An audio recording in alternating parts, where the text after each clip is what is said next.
अस्सलाम वालेकुम। मेरा नाम अरसलान खान है। आज बड़ी ना दो इम्पोर्टेंट आपको टिप्स समझ लें, ट्रिक्स समझ लें, बताऊंगा जो आपको स्ट्रेस को कहते हैं कंट्रोल करने में, काम डाउन करने में बहुत हेल्पफुल होंगे। इनफैक्ट अगर इन दो चीज़ों को आप अपनी लाइफ का पार्ट बना लें तो आप बड़ा ड्रास्टिक जो है ना डिक्लाइन देखेंगे अपने स्ट्रेस लेवल्स के ऊपर डे टू डे लाइफ के अंदर। ज़ाहिर है हम लोग जो कहते हैं अननेसेसरी स्ट्रेस अपनी लाइफ में लेते रहते हैं और उसके ऊपर सोने पे सुहागा ये कोई डिसऑर्डर क्रिएट हो जाए, एंग्जाइटी डिसऑर्डर या कुछ इस तरह का, तो हम और ज़्यादा चीज़ों को इन डेप्थ कहते हैं सोच सोच के ओवर थिंक करके स्ट्रेस आउट होते रहते हैं। तो कौन से ऐसे दो तरीके हैं जिसको सिर्फ लाइफ का पार्ट बना लेने से आप इस चीज़ में बड़ा ज़बरदस्त डिक्लाइन देखेंगे। मैं एक चीज़ हमेशा बोलता हूँ कि इन सब चीज़ों का जो इलाज है ना, ये एंग्जाइटी वगैरह का, डिप्रेशन वगैरह का, वो है अ गुड हेल्दी लाइफ। आपकी क्वालिटी ऑफ लाइफ ठीक हो जाए, आपकी कहते हैं ये स्ट्रेस लेवल खुद ब खुद नीचे आना शुरू हो जाते हैं। और उससे रिलेटेड जो सबसे पहले जो चीज़ आपसे शेयर करनी थी वो ये कि लास्ट डेकेड के अंदर मैं सोचूं ना कि इस पर्टिकुलर टॉपिक के ऊपर कुछ सबसे बड़ा ब्रेक थ्रू आया ना साइंटिफिकली, वो था म्योकिन्स। म्योकिन्स क्या चीज़ थी कि कहते हैं इसको बोलते हैं होप मॉलिक्यूल्स। और होप मॉलिक्यूल्स जो है वो आपकी बॉडी खुद ब खुद जनरेट करती है, और वो जनरेट करती है जब भी आपके मसल्स कॉन्ट्रैक्ट करते हैं।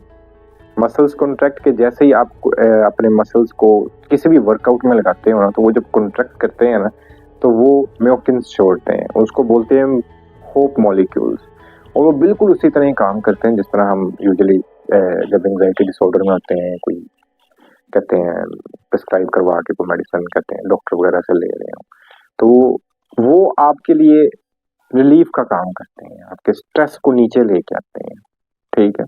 सो पॉइंट क्या है कि सबसे पहली चीज जो आपने अपनी लाइफ के अंदर इंक्लूड करनी है, आप बहुत से लोग जो बहुत स्वेयर एंग्जाइटी, बहुत स्वेयर डिप्रेशन के अंदर होंगे ना, एक चीज सबके अंदर मतलब मुझे कॉमन नजर आई है जिनसे भी मेरी बात होती है, और वो कॉमन चीज ये है कि उनकी लाइफ के अंदर कोई वर्कआउट नहीं है। सो आइदर आपके कहते हैं एंग्जाइटी, डिप्रेशन या कोई भी इस तरह की मेंटल हेल्थ से रिलेटेड चीज़ है जो कि कहते हैं माइल्ड या मॉडरेट लेवल पे है, तो सबसे पहले even if you are struggling with it, और अगर आप कोई कहते हैं साइकाइट्रिस्ट से पूछ के कोई चीज़ भी यूज़ कर रहे हो, एक चीज़ जो आपने अपनी लाइफ के अंदर लेके आनी है वो है वर्कआउट। वो किसी भी किस्म का हो सकता है। और मैं यूजुअली कहता हूँ कि अगर किसी को बहुत देर हो गई है, क्योंकि एक बहुत बड़ा स्पेशली जनरलाइज एंग्जाइटी डिसऑर्डर जिसके अंदर ही हम हेल्थ एंग्जाइटी या हाइपोकॉन्ड्रियक हो जाते हैं, उसका मरना ये है कि कम वक्त आप हल्का सा तेज चल लो ना, आपकी जैसी वो हार्ट बीट जो कि नॉर्मल है, हार्ट बीट तेज हो जाती है, आपको पैनिक हो जाता है। तो इस चीज से डर के लोग फिर नहीं करते। आप आहिस्ता आहिस्ता करें, small steps at a time. मतलब आप कहते हैं 10 मिनट की हल्की सी वॉक की, फिर 15 की, फिर ज्यादा। एक टाइम आएगा आप स्प्रिंट करना शुरू हो जाएंगे। और आई डन दिस लिटरली। बहुत शदीद एंग्जाइटी थी, मैं घर के अंदर ड्राइंग रूम में सिर्फ छोटी छोटी वॉक कर लेता था, थोड़ा सा करता था ना, बाहर गार्डन में जाके मैं पैनिक कर जाता था। फिर क्या हुआ, आहिस्ता आहिस्ता आहिस्ता आहिस्ता आहिस्ता आहिस्ता फिर स्टेप्स को तेज करना शुरू किया। 1 किलोमीटर, 2 किलोमीटर, 3 किलोमीटर, मैं 10-15 किलोमीटर बड़ा इजीली आज जो है ना वो कर लेता हूँ, मुझे नहीं पता चलता ये वॉक। फिर आहिस्ता आहिस्ता इसके अंदर 1-1 किलोमीटर का या हाफ किलोमीटर का बीच में स्प्रिंट मार लेना। आप लिटरली इस लेवल पे सुकून से आ जाते हो इन 6-7 मंथ्स। बट पॉइंट इज कि जब ये आपकी हैबिट बन जाता है ना, तो जिस तरह आपकी हैबिट इस टाइम ओवर थिंकिंग करना और स्ट्रेस लेना है ना, उसी तरह आपकी ये भी एक हैबिट बन जाती है कि आपकी बॉडी को आदत पड़ जाती है कि मुझे वर्कआउट करना है। हम बने ही इस चीज के लिए थे।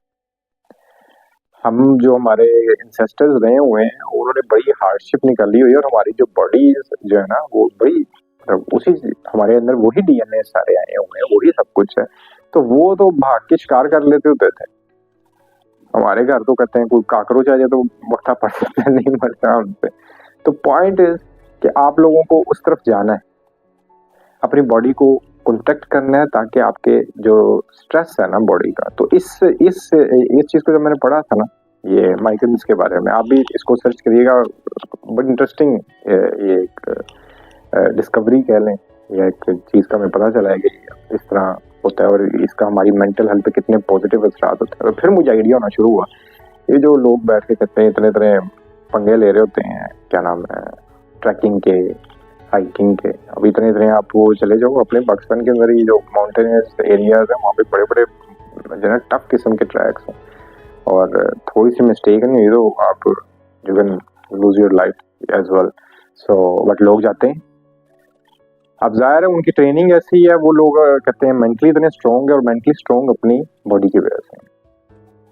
सो आपकी बॉडी के जब मसल कंस्ट्रक्शन होते हैं तो उससे आपके अंदर जो होप मॉलिक्यूल्स निकलते हैं वो आपकी मेंटल हेल्थ के लिए सबसे बड़ी बेनिफिट चीज है। तो ये एक फर्स्ट चीज है जो आप सब लोगों ने अपनी लाइफ के अंदर लेके आनी है, to control your stress levels, ठीक है। दूसरी चीज थोड़ी सी ना स्पिरिचुअल है, ठीक है।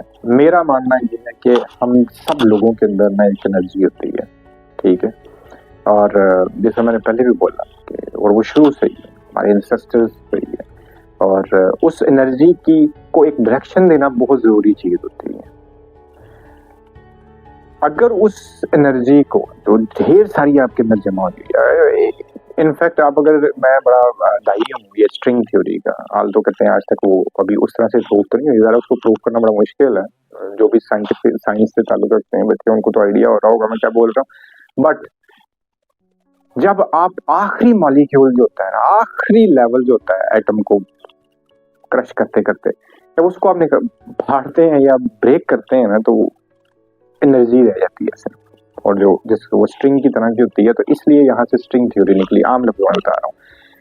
सो यहाँ से एक चीज बड़ी, मतलब बीइंग अ स्पिरिचुअलिस्ट मेरे लिए बड़ा जो है ना क्लियर हो जाती है चीज के we are all energies, different shapes नहीं है, और हमारे अंदर ढेर सारी एनर्जी, जिस तरह स्पिरिचुअलिस्ट हो या साइंटिस्ट हो, एक चीज कहते हैं वी आर स्टार डस्ट, ये पूरी कायनात, जिस तरह वी आर होल यूनिवर्स, ये जिस तरह रूमी या इस तरह लोग बोलते थे, और इसी तरह की बातें साइंटिस्ट भी बोलते हैं, वो स्टार डस्ट हम इसी तरह ही कायनात के अंदर जितने भी गैसेस पार्टिकल्स हैं ना, ये मेन जो आप नाम ले लो जिनके भी, वो सब हमारे अंदर पाए जाते हैं, जिससे पूरी कायनात बनी हुई है। सो जस्ट इमेजिन कितनी बड़ी एनर्जी है हम लोग, और इस एनर्जी को जब हम यूटिलाइज नहीं ना कर रहे होते तो चीजें अननेचुरल कॉज लेना शुरू कर देते हैं, और वो होती है हमारी एंग्जाइटीज, वो होते हैं हमारे डिसऑर्डर्स, ठीक है।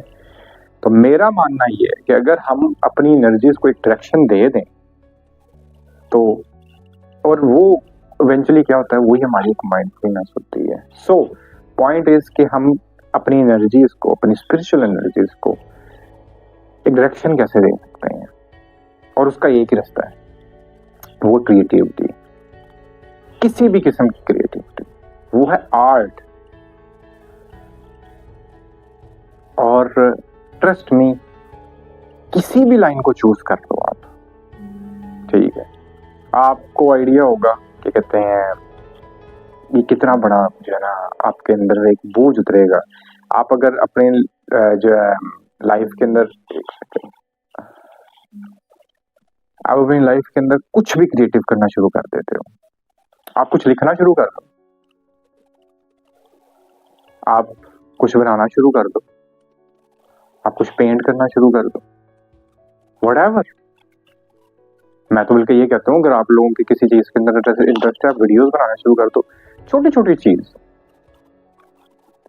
मुझे क्या बोलना है, ठीक है, मुझे किस तरह चीज को प्रेजेंट करना है, 100 किस्म की चीजें, जिस भी चीज के अंदर आपका इंटरेस्ट हो, स्टार्ट क्रिएटिंग इट। और वो क्रिएटिंग के अंदर मैं हमेशा एक बात बोलता होता हूँ, जैसा मैं अक्सर बात करता हूँ, मेरा भाई है जितना है, ही इज इनटू म्यूजिक और अब तो माशाल्लाह वो काफी अच्छे लेवल पे काम करता है, बट कहते हैं उसका बड़ा लंबा स्ट्रगलिंग फेज था। ज़ाहिर हम जिस कहते हैं जहाँ रहते हैं यहाँ पे इतना कुछ एक्सपोजर नहीं होता इस लाइन के अंदर, बट बड़ी धक्के खाने पड़ते हैं आपको इसके अंदर। बट पॉइंट इज कि उसका जब ये सारा सेटअप नहीं भी था ना, वो पूरा दिन बैठ के जो है ना वो गिटार पकड़ के बैठा रहता। इसी तरह मैं बड़े लोगों को जानता हूँ जो वो पोइट्री करते हैं, और इनिशियली बड़ी वीक पोइट्री होती थी, मुझे उर्दू नहीं अच्छी जाती, बट इवेंचुअली टाइम आया बड़ी अच्छी पोइट्री भी लिखना शुरू हो। सब कुछ भी क्रिएटिव आप अपनी लाइफ के अंदर लेके आए। और मैं सिर्फ ये म्यूजिक और ये कहते हैं इसकी पोइट्री है, कुछ भी वट एवर जो आपको समझ आता है, आर्ट और क्रिएटिविटी, इसके अंदर आप जब इन्वॉल्व होना शुरू होंगे, यू विल सी। कैलीग्राफी शुरू कर लें, बहुत से ऐसे लोग हैं जिनको जानते हो कैलीग्राफी करते हैं, और जब आप यू आर इनटू क्रिएटिविटी, आप देखोगे कि आपके स्ट्रेस लेवल, आपकी एंजाइटीज ये कितनी नीचे आना शुरू हो जाएंगी। सो दो चीजें मैंने आज आप लोगों से सिर्फ कहनी थी कि एक अपनी लाइफ के अंदर वर्कआउट और दूसरा आर्ट या क्रिएटिविटी, ताकि आपकी जो दोनों एनर्जीज हैं, एक जो बॉडी की फिजिकल है और एक जो आपकी स्पिरिचुअल है, दोनों एनर्जीज जो है ना वो राइट डायरेक्शन में लगे रहें, वो यूटिलाइज होते रहें। और ये दोनों अगर जब यूटिलाइज ना हो रही हो तो वहां से हम बोलते हैं ना, क्या कहते हैं, शटर होना शुरू हो जाती हैं हमारे अंदर चीजें, हमारी एनर्जीज शटर होना शुरू हो जाती हैं, तो वहां से खराबी पैदा होती है। सो आज के लिए इतना ही था, इंशाल्लाह फिर बात होती है। अल्लाह हाफिज।